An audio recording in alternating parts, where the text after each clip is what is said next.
this doesn't work, we're f***ed, mate. And NRMA might be a day away, you know.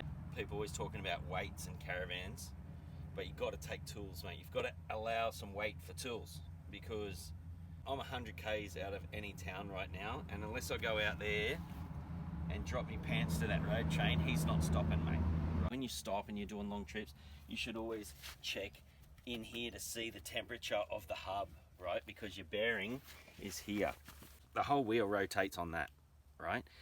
And if that gets hot, well, mine was getting that hot that it felt like the tire was going to explode. So I had to pull over. I don't know what's wrong with it.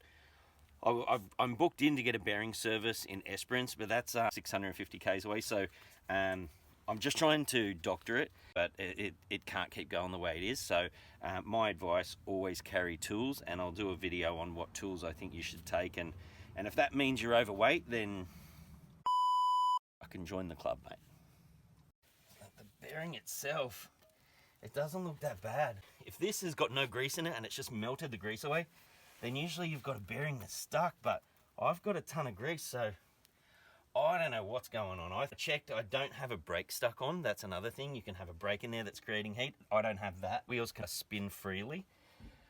I'm just gonna put it on. I'm gonna leave the crescent nut a little loose. I'm gonna nip it up, then back it back, which is what you're meant to do anyway, but